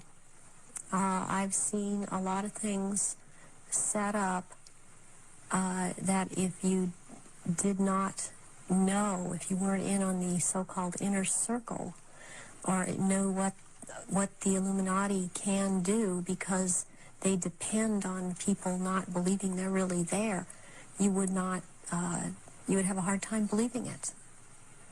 That this has been such a secretive group and worked in such insidious ways to infiltrate and control. And there are so many unanswered questions they don't seem to be able to answer about Diana that keep coming up in spite of all the reports that come out, because there are people that don't believe what they're hearing. What would have been the purpose of creating such a clear and definite ritual in the assassination of Diana? What would be the purpose of that when they could have killed her in another way? Because it had to be done as a ritual, because they were going to take her soul. And it had to happen in the tunnel. It had to happen that way. It had to happen in that year. And this is all, there's all a timeline to all of this. There's been many rumors that she was pregnant, but as I understand it, one of her friends says that that was not possible because she knew that very shortly before she'd had a menstrual period. Is it possible to be pregnant and for that to still happen? Yes, it is. This happened to me. I was impregnated with one of my own fertilized egg that was fertilized by the sperm of Pindar. And he sent Guy de Rothschild to impregnate me in this manner. And I was impregnated in October of '94. I had periods up until February when it was discovered, and they seemed normal, not light. And I then was, since I had the background of a nurse, and had worked with a nurse midwife delivering babies, I was, for some reason, it occurred to me to check my stomach, my abdomen, and I realized that I was pregnant, and so I ended up seeing a doctor who told me, I mean, he verified, you're pregnant. He did it with blood test, with the urine test, and ultrasound exam, and if I don't do an abortion on you tomorrow, you're going to have to go through a different type of abortion, which probably would have been a saline abortion. And I knew what I was pregnant with by that time. And so I was terrified to go through with it. And I could not go through with it, knowing what I knew. And so I had the abortion. But I had periods the whole time. You were impregnated at the point that it happened without you having any knowledge of it? No, I did not. Is it possible that that happened to Diana if she was, as the evidence that I've looked at suggests, also mind-controlled and a multiple from the early part of her life? That is definitely more than a probability. The thing about being multiple or dissociative identity disorder is that the host person doesn't know that they are, but they have missing time, but then they have amnesia for the missing time. They don't realize they're missing time. They don't realize things are happening to them. They show up pregnant, they show up with marks on their bodies. They don't know, well, I think I must have bumped myself, and that's not actually how it happened. Or they have needle marks on their body when they've been gotten a hold of and drugged. And it's only when they start to realize something's not right and they try and make a timeline and try and account for their time, they realize there's so much they can't account for that they simply took for granted. Oh, I was out shopping, or I was at this person's house, or I was over there. Then they realize they don't have a timeline for any of these things. Do you think that Diana's two children were Prince Charles's children? I do not believe that William is, I've heard that he was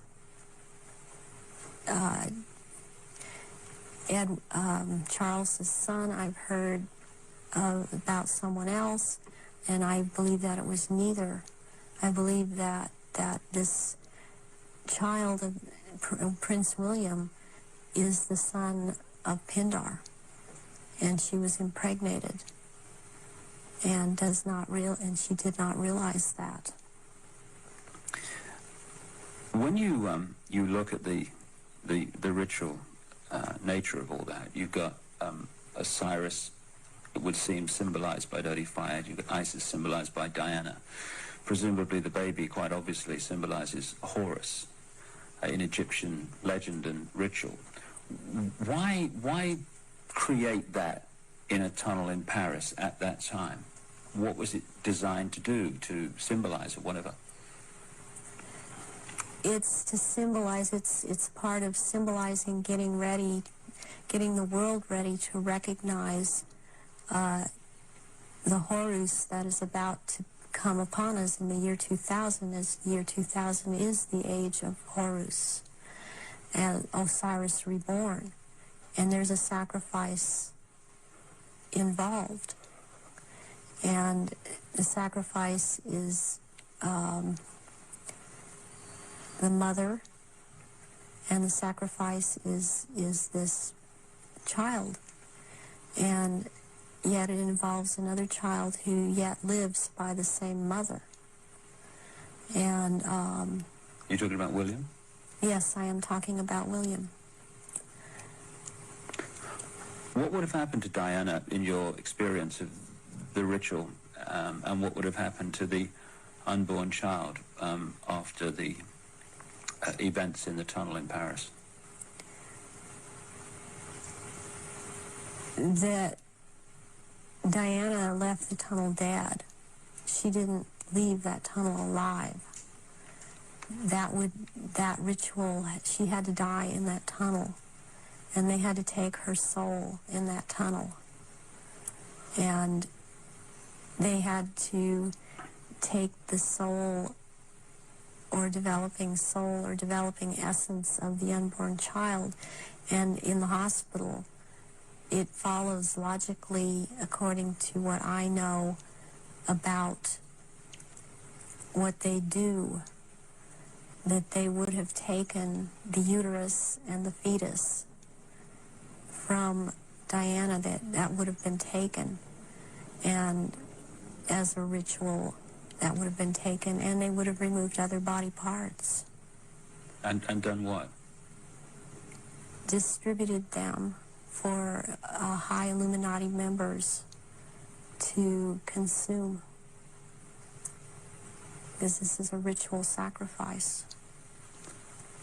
Some strange things happened after that.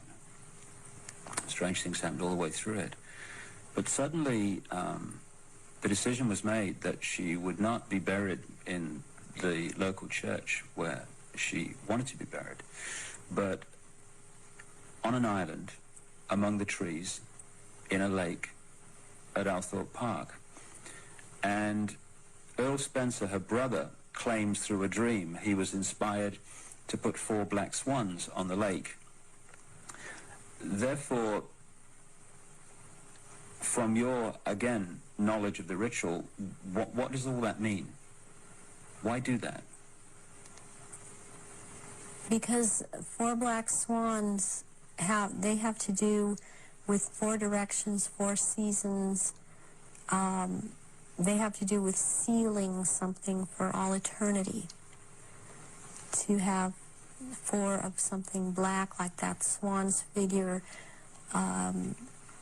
in Celtic mythology, quite a bit in the Druid mythology, and black is the color of Hecate, and also one of the goddess aspects, the 3 goddess aspects that they have, the name is Black Flame or Black Star, and Black Flame means unto death, and so therefore the color black, and somewhere in there would be a flame.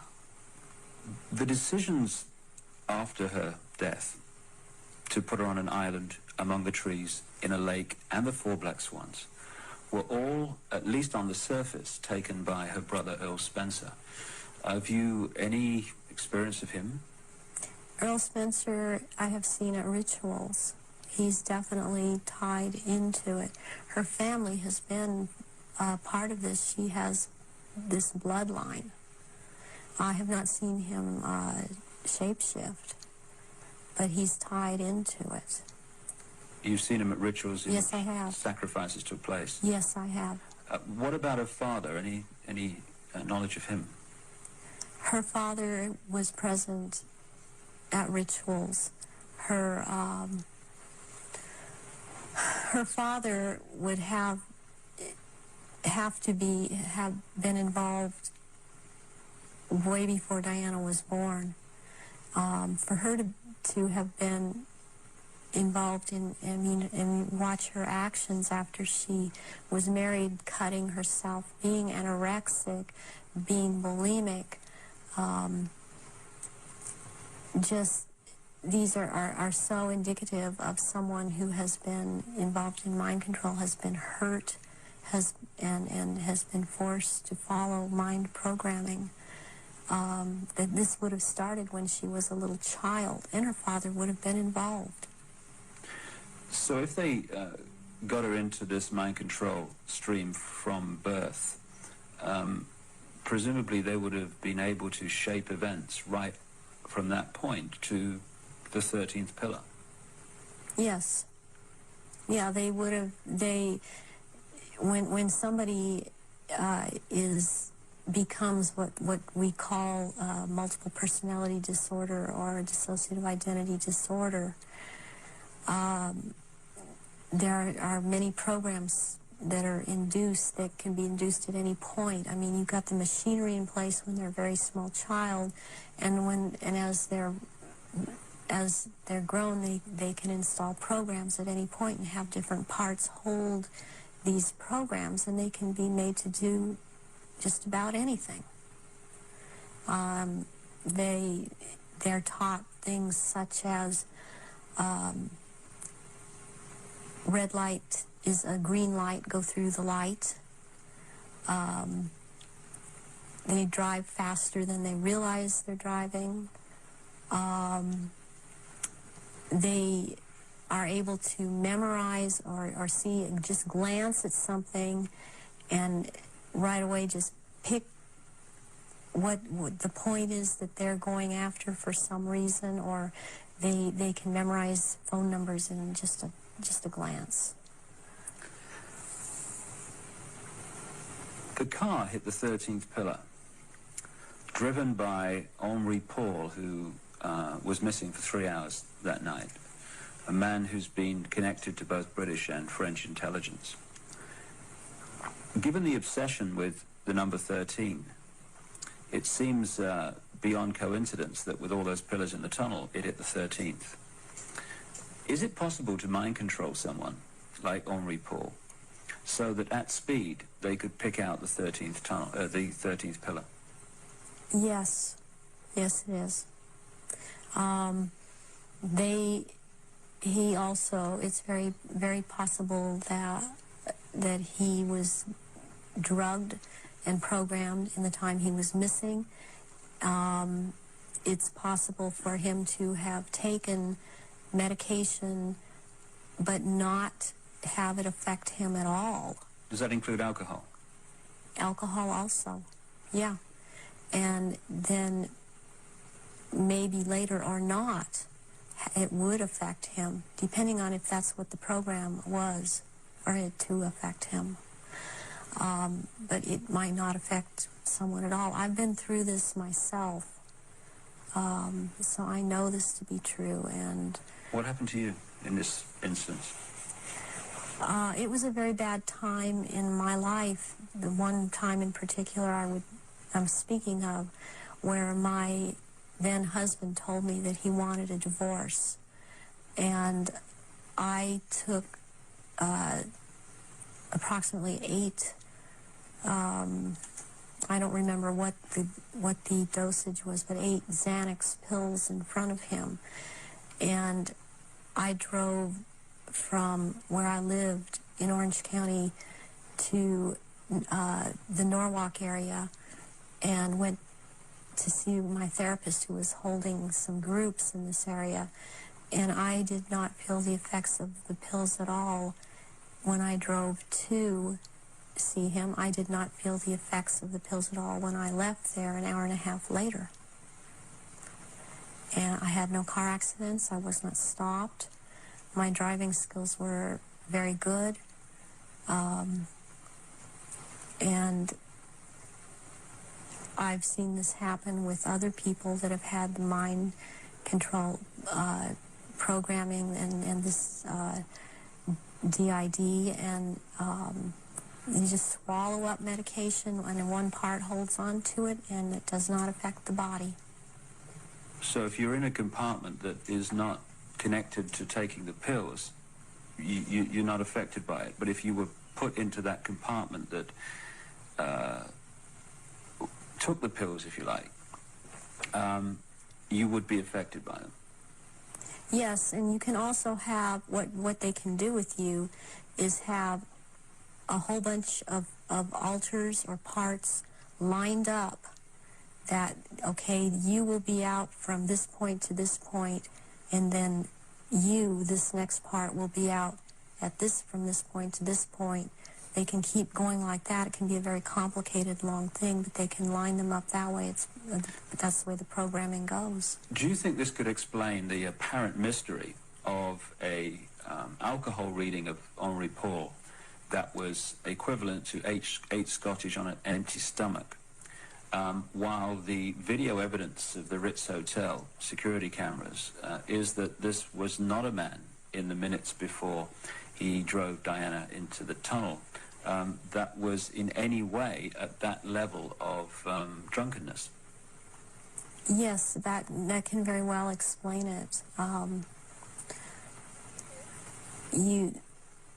With this kind of mind control programming that they do, once you go into that mode that they want you in, you can be hurt and in a lot of pain, or you can be drugged to the gills,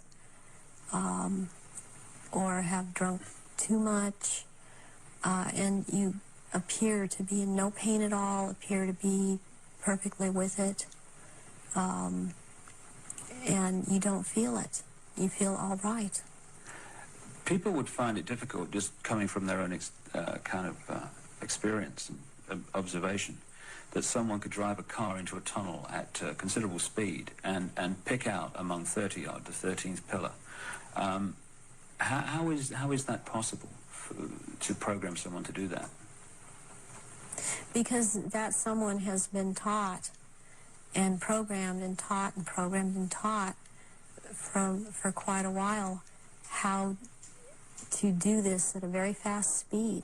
The mind works very fast, and if they have the mind and body connected the right way, they can drive.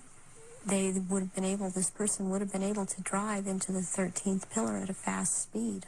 Would that have been happening on a conscious level, or would the subconscious have been pulling the strings? This would be on a subconscious level, and the person would not be aware themselves of what they were doing.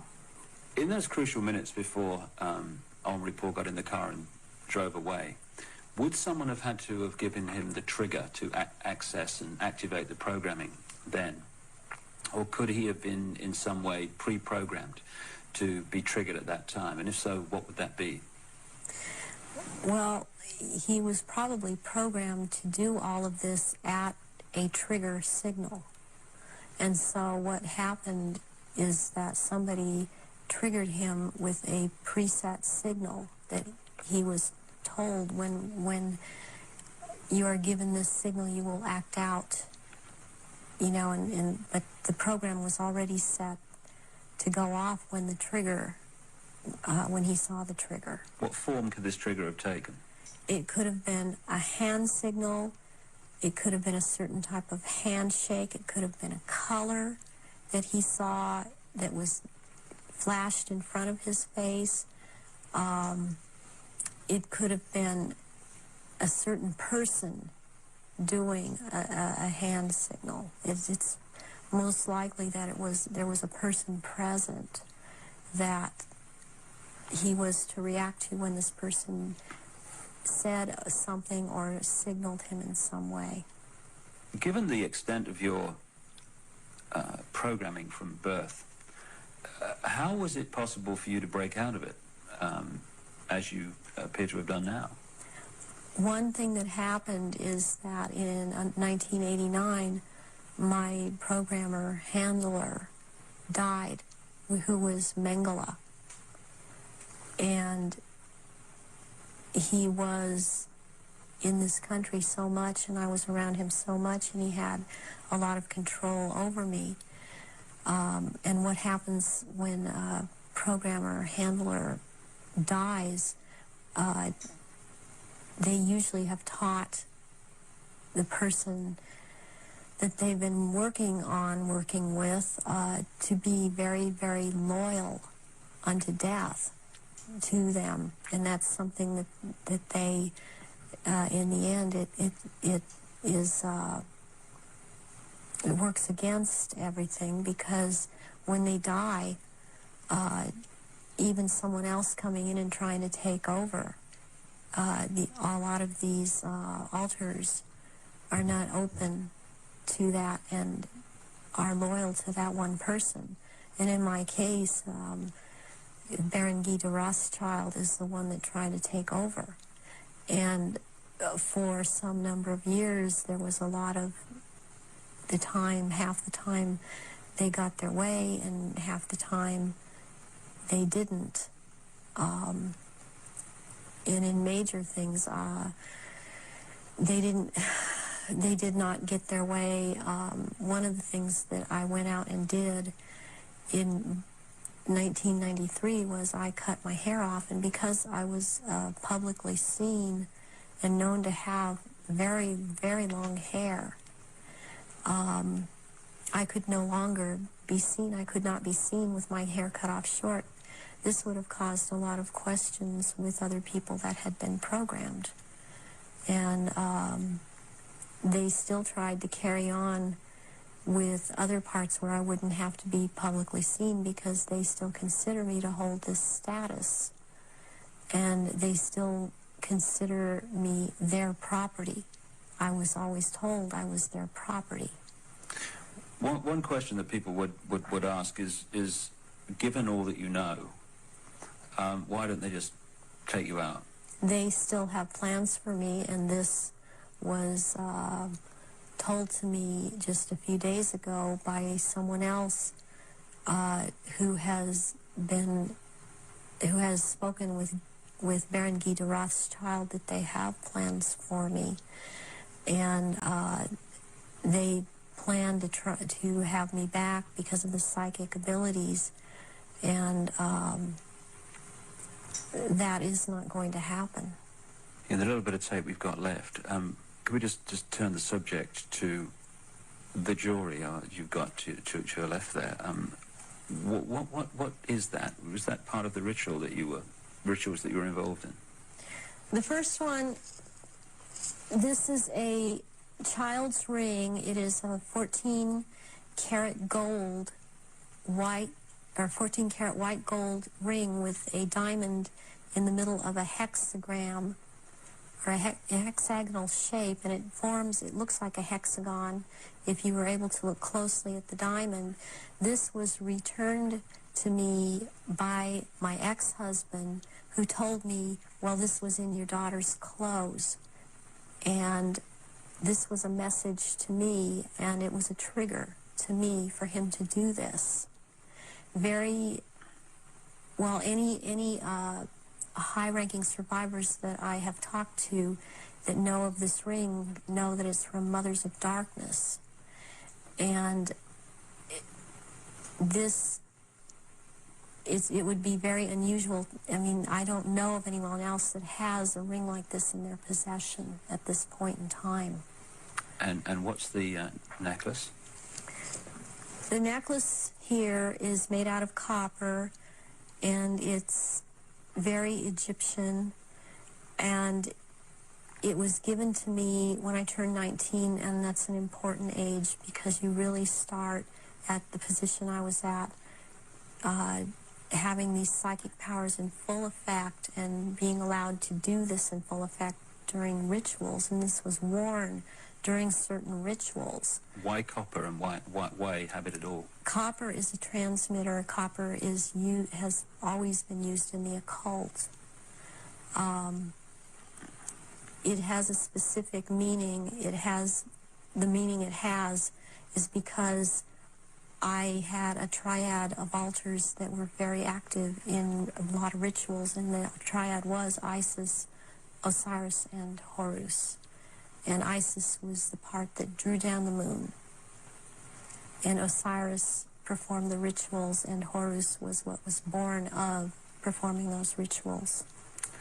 Just in the literally 3 minutes we got left, 3 or 4 minutes, I know it's difficult, but I want people to understand the nature of what's going on to so many people today.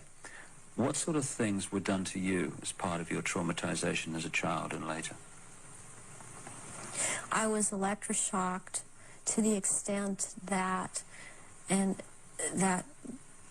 my parents were told when I was in first grade that my IQ was 70 and that I was retarded, and they said I would be retarded.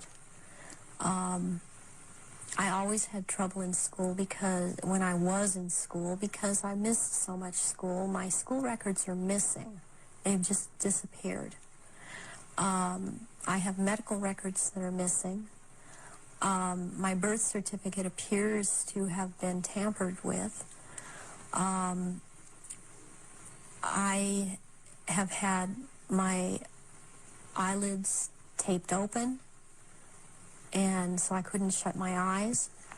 I have been electroshocked. I've been put into a narcoleptic sleep and had earphones placed over my ears and had messages repeated and repeated for days. I've had drugs injected into my body so that my nerves were just like on fire, and then they would just touch me.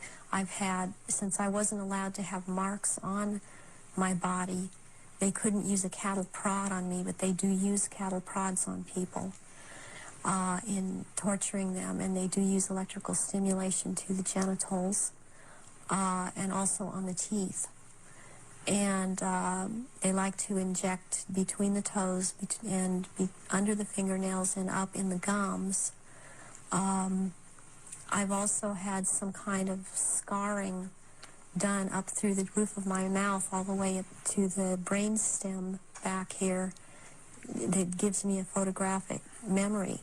And I have calcium blocks around the pineal gland that seem to be perfectly spaced and even, and it's very, very curious. The doctors can't seem to come up with a reason for that.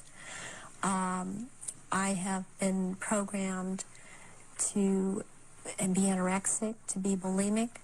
For the government programming, since I was also used by the government in this country, I was programmed to cut my arms if I started to remember, which I was punished for by the Illuminati, as I was not to have these marks upon myself.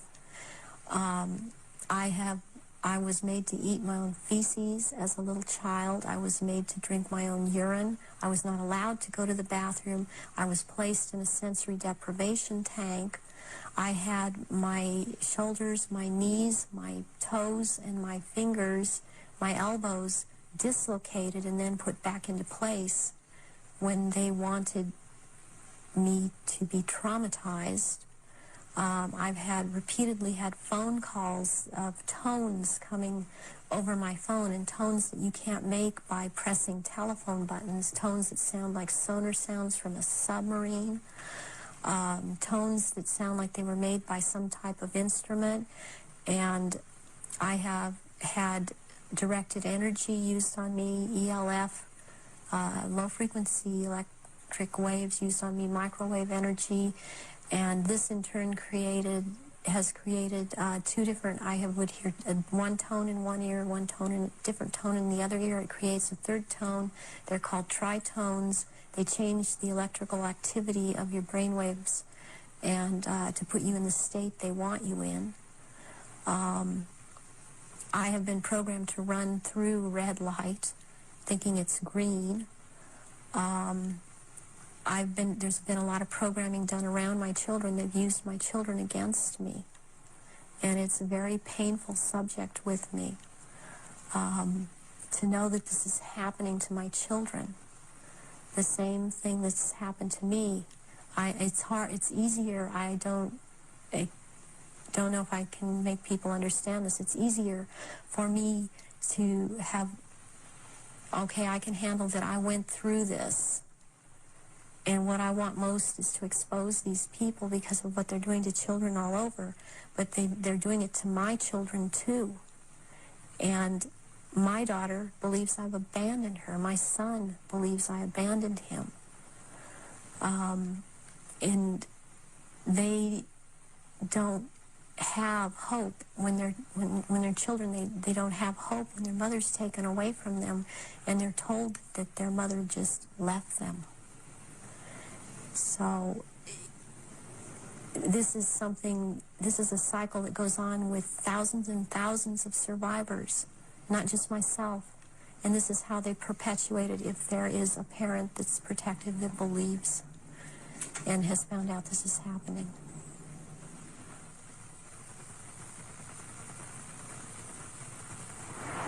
The astonishing revelations of Arizona Wilder, a very, very brave lady who's chosen to stand up and be counted. And only by enough people doing that is this nonsense and this manipulation going to be brought to an end, as it is in the next few years. Well, we've come to the end of our little tour of the center of global control, and